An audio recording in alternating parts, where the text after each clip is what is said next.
258 au feu rouge. Bon alors regardez, on est tombé par hasard sur cette 812 GTS. Et celle-là je voulais déjà filmer, mais je voulais un peu vous la refilmer pour un peu présenter les détails parce qu'elle est très bien optionnée. D'ailleurs sûrement TaylorMade, vu la configuration qui est très poussée déjà. On a toutes les parties qui sont en carbone ici. Enfin ça c'est vraiment important quoi. Là on a les bandes qui sont TaylorMade. Les jantes grises très belles, les cuissons peints. Ça c'est pour moi un atout très important. La bande qui fait toute la carrosserie, toute la longueur du véhicule. Ici on a évidemment le diffuseur en carbone. Tout le diffuseur évidemment, c'est très beau. On a le bas de caisse aussi évidemment, c'est très beau aussi. Et l'intérieur un petit peu qui est avec des sièges un peu cuir vieilli comme ça, c'est très beau. Un peu d'époque, c'est très beau aussi le volant en carbone. Enfin, pas mal de pièces en carbone à l'intérieur. Franchement elle est vraiment réussie cette configuration. Je vais vous en faire un petit tour complet comme ça. Il y a l'air d'avoir les branches de rétroviseur en carbone aussi, je vais aller voir ça de plus près. C'est beau aussi, enfin je sais pas, les pots sont bien chromés là, ils sont bien brillants, c'est joli. Et franchement elle est pas mal du tout cette configuration. Ah non c'est pas en carbone, je pensais, c'est dommage, ça aurait été sympa. Mais bon, franchement elle est déjà très sympa comme ça. Voilà, regardez les gars, il y a une Lusso au feu rouge. J'étais en train de shooter pour, enfin je travaille quoi.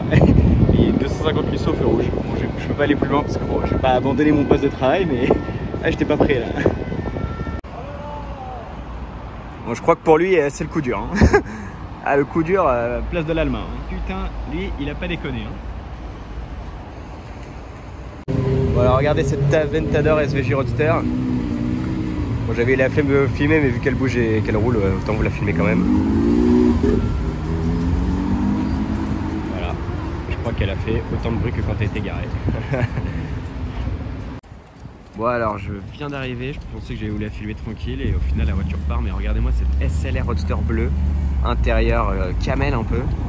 Elle est incroyable, je sais pas d'où elle sort, plaque Genève. Je l'avais jamais vue auparavant. Elle est insane. Pour les abonnés. Je vais surtout filmer ce C63 aussi. Mais bon, j'avoue que la SM est quand même très belle. Un beau trio là. Bon alors regardez cette dinguerie. Et vraiment, c'est vraiment une dinguerie. Là, vous allez vous dire, ok, filme un G63. Bon, il y en a régulièrement sur Paris. Ok, il a un petit autocollant apprenti. Bon, c'est marrant. Mais c'est pas un Clash G normal. C'est un Clash G63 court. C'est-à-dire qu'il n'y a que 2 portes. Regardez la taille du truc, il est tout petit. Et pourtant, c'est un vrai Clash G. Hein. C'est pas un Jimny ou quoi. C'est vraiment totalement un vrai Clash G. Et il a le full kit carrosserie 63. Et il est vraiment très bien fait. Et j'aimerais bien savoir quelle motorisation il y a en dessous, si c'est un 55 de base ou un ancien ou quoi. Parce qu'il y a quand même vraiment tous les badges, hein, VLP turbo, les échappements sur le côté, etc. Après il a les intérieurs un petit peu anciens mais sans plus. Il a les nouveaux volants par contre. C'est un petit peu du bricolage à droite à gauche, mais franchement je kiffe de fou. Regardez le volant, c'est vraiment les volants. Bon là on voit pas, c'est un peu con, mais c'est vraiment les nouveaux volants quoi. Mais franchement je trouve que c'est une énorme dinguerie parce que en général, bon, des Clash G quittés, etc., on en voit quand même pas mal. Mais lui, vraiment, le kit est vraiment beau et bien fait. Donc c'est vraiment trop stylé. Putain, ça c'est rare ça. C'est vraiment trop stylé de voir un Clash G bien quitté en fait. J'adore, vraiment j'adore. Vraiment bien fait, bien beau. Belle jante, etc., j'adore. Bon, alors regardez, au Plaza Athénée, on se retrouve avec cette Porsche qui au final n'est plus trop une Porsche, hein, regardez. Alors je sais pas comment ça se prononce, KG, KG ou je sais pas, enfin bref c'est une Porsche quoi, une Porsche refaite, un peu à la façon Ruf, Ruf ou Singer plutôt même, je voulais dire. Et en fait du coup c'est vraiment une Porsche qui a été entièrement refaite. Et apparemment de base ça serait une 993 turbo. Alors je trouve ça dommage quand même de prendre une 993 turbo, parce que c'est quand même une très belle voiture de base et bon bah voilà quoi.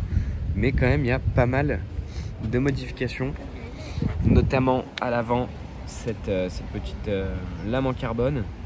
Ici le pare-choc, ça fait vachement de cette RS, le pare-choc blanc avec la ligne couleur enfin pas carrosserie du coup mais d'une couleur autre qui passe au milieu.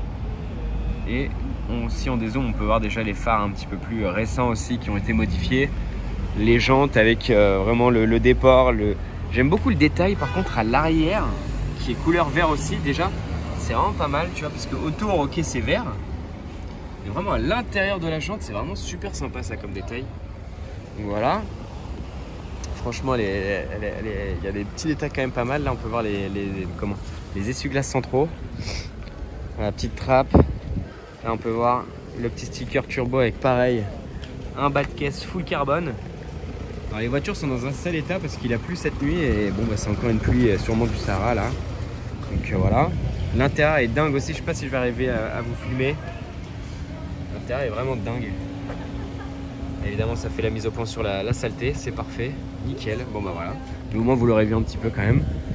Mais franchement, et l'arrière c'est quand même là où je trouve il y a le plus de modifications, notamment avec ce bas de caisse vraiment assez énorme, qui est en carbone avec les échappements centraux, les feux qui ont été modifiés.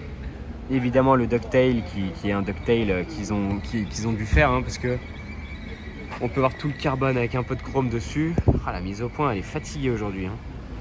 Mais voilà, donc franchement on aime ou on n'aime pas, c'est pas un grand kiff, mais en photo j'aimais pas du tout. En vrai bon, pourquoi pas, on voit un petit peu tous les détails et tout, pourquoi pas. Mais bon c'est quand même autre chose que Singer. Enfin Singer restera quand même pour moi le meilleur. Après apparemment ça coûte 500 000 ça, hein. Donc évidemment que pour le prix de ça, enfin t'en as deux pour le prix d'une Singer quoi. Mais bon, pour moi, Singer restera Singer et voilà, c'est quand même le top du top à ce niveau-là. Regardez la Aventador SVJ qui est juste là, SVJ Roadster. Hop là, le temps que je voulais la voir, elle passe devant moi. Bon, regardez la Bentley, je pense que lui, il voulait avoir une Veyron et il a acheté une Bentley. Une Chiron, pardon, incroyable, normal. Ouais, on va tout droit, ouais. Et d'ailleurs, on est derrière cette Porsche GT3 RS MK1. C'est vrai qu'on aurait plus beaucoup des MK1 en lava orange comme ça, là. Toujours plaisir d'en revoir une. Flat 6, 500 chevaux, moteur atmosphérique, une sonorité envoûtante. Tout à fait. Qu'on connaît d'ailleurs très bien grâce à mon ami Tony qui en possède une ultraviolette très très belle. Bon alors regardez, est-ce que vous pensez que devant nous on a le Murciélago? Là si je dézoome un peu. En vrai, on pourrait croire que c'est une Murciélago, hein, mais c'en est pas du tout une. C'est sa maman, au final. C'est la madre mia. Allez, je lâche l'affaire. Non, mais du coup, on se retrouve avec une Lamborghini Diablo. Très, très, très sympa. Avec les petites plaques d'époque. D'ailleurs, on peut entendre notre ami Tom, j'allais dire, qui nous fait un petit passage en RS4. Très sympa, Tom HDR. Et du coup, revenons à cette Lamborghini Diablo. Donc, une petite Diablo très sympathique avec des jantes de Murciélago. Ce qui, je trouve, tue la chose. C'est un peu dommage. En fait, là, sous cet angle, ça se voit que c'est pas les bonnes jantes. C'est un peu dommage. Je trouve ça assez choquant. Mais bon, après, voilà, c'est quand même une très très belle voiture. Noir, intérieur rouge. Je trouve la configuration très sympa. Bon, l'intérieur, encore une fois, avec les reflets, je vous le filmer de l'autre côté. Mais quand même bien sympa, hein. Avec cet aileron toujours typique, avec les échappements qui ressortent comme ça, on sait ce qu'on a devant nous, quoi. Donc, clairement c'est bien sympa. Le petit badge Diablo ici, Lamborghini ici, et franchement la ligne que ça, à l'intérieur rouge comme ça, c'est assez violent. J'ai essayé de faire un petit profil comme j'aime bien faire d'habitude, mais franchement là regardez, moi en fait j'aime beaucoup la face avant comme ça là. Parce qu'elle est assez carrée, assez... je sais pas, elle est violente. Franchement, regardez le profil. En fait, je trouve vraiment les jantes dommage. Je sais pas, ça gêne. Par contre, il y a toujours un truc que j'ai aimé sur les Diablo. C'est la ligne de la vitre qui descend, en fait. En fait, c'est pas droit. Vous voyez? Là ici, il y a un virage. Genre, ça descend, c'est quand même rare, les voitures. Vous voyez, bon, bah là, c'est droit. Là, c'est droit. Là, c'est droit. Enfin, vous voyez, c'est quand même assez rare. Les voitures où ici c'est vraiment il y a une courbe quoi, ça descend. Donc franchement intéressant. Et elle est quand même bien sympa. Je vais vous refilmer l'arrière une dernière fois pour vous montrer un petit peu l'aileron. Et aussi du coup la baie moteur, évidemment le V12 qui est caché juste en dessous. Voilà, là ça rentre tout juste hein. Putain. Ça rentre tout juste. Et évidemment au grand angle ça rentre beaucoup mieux. Mais voilà, ça a quand même une sacrée gueule de l'arrière. J'aime bien l'arrière. Franchement, j'aime beaucoup l'arrière.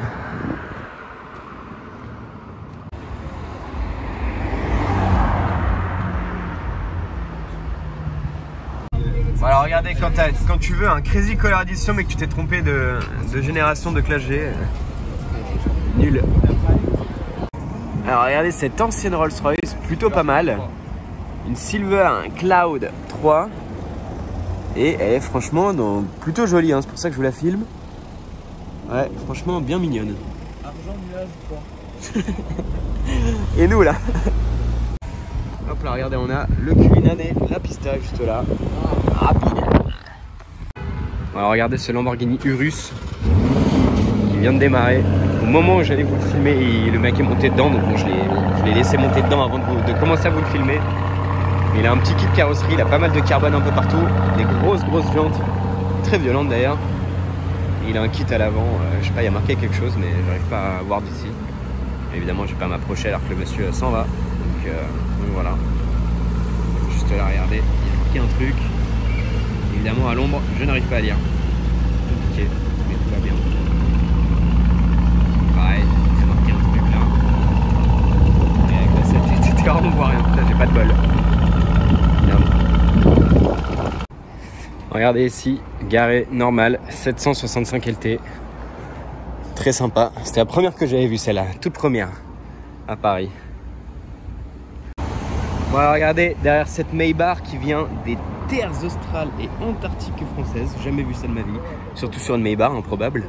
On a ce combo, j'allais dire ridicule, bon en vrai pas loin quand même. Hein. Enfin, après c'est mon avis, hein. Je suis vraiment pas fan du tout, je vais pas vous mentir. De toute façon on connaît hein, la scène en or. Le Cullinan je l'avais vu au loin à Milan, quand j'étais à Milan là, mais on n'était pas allé le voir parce que inintéressant à mes yeux, en tout cas personnellement. Mais du coup je vous filme quand même le combo parce que bon ça reste relativement drôle à mes yeux. Moi ce qui me fait surtout rire c'est regarder le reflet de moi-même. Ça c'est limite mieux que la voiture à mon goût. Mais voilà, donc je voulais rapidement vous filmer ce petit combo. Bon voilà, Bugatti Veyron qui vient de passer. La dinguerie. Avec l'aileron levé, c'est une folie. Wow, get. Wesh, mais 599 GTO les gars. Là j'attends mon pote Nino qui doit venir me chercher en voiture. J'entends un bruit derrière moi. Heureusement en plus j'étais entre deux musiques. Donc tu sais la musique elle s'est finie frère. 599 GTO. J'étais pas prêt. Hop la petite GT3 Touring. Bon, alors, regarde le café de l'Esplanade 480 Pista. On retrouve la Bugatti Veyron qui est juste derrière toutes ces personnes. Voilà, la Veyron qui est juste là avec l'aileron levé. D'ailleurs elle a le dessous de l'aileron rouge, ça je savais pas. Et juste derrière, regardez, elle a 330 GTC juste là. Voilà, des 992 Targa Héritage. Très sympa. Bon, regardez la petite rareté M2CS. Et après la Pista, ici, on a la 458 Speciale. Juste là, et comme il y a moins de monde, je peux mieux vous filmer la 330 GTC qui est toujours là. Très très belle.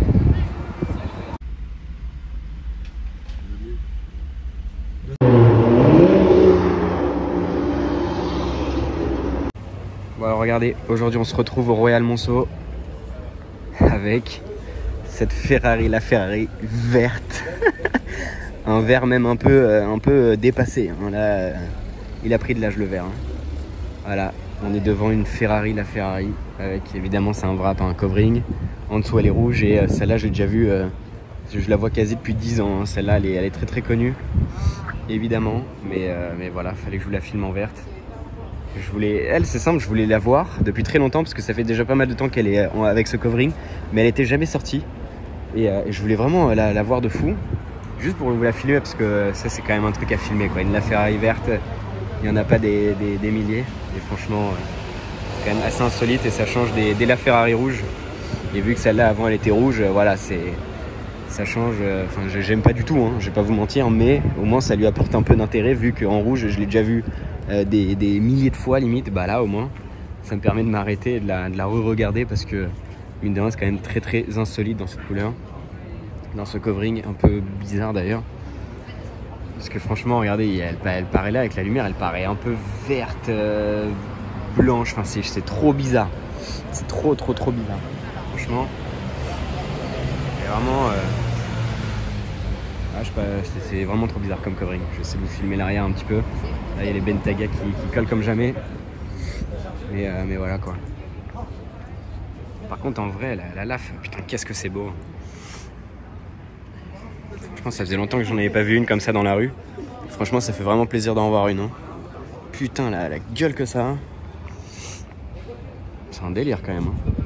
Je vais essayer de vous faire un plein profil. Oh, c'est une dinguerie. La voiture, hein, pas le covering. Mine de rien, ça a vraiment des lignes de bâtard et c'est vrai que même avec l'âge, elle prend pas beaucoup de rides quoi.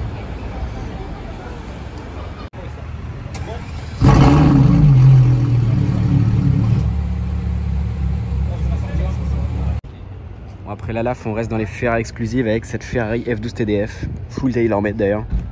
Bon, celle-là évidemment, je l'ai déjà filmé plusieurs fois et heureusement, elle n'a pas été wrappée depuis. Donc elle garde quand même un intérêt de par sa beauté, évidemment. Je laisse juste passer le petit classeux de chauffeur. Mais voilà, je vous la filme quand même parce qu'une config comme ça, c'est unique et c'est clairement magnifique. Vraiment, elle est incroyable. Avec les liserés rouges et tout, c'est une dinguerie cette voiture, vraiment. La carrosserie, le dessin de carrosserie de cette voiture, c'est une œuvre d'art. Vraiment. Avec les vitres bien teintées et tout là, putain, qu'est-ce qu'elle est belle.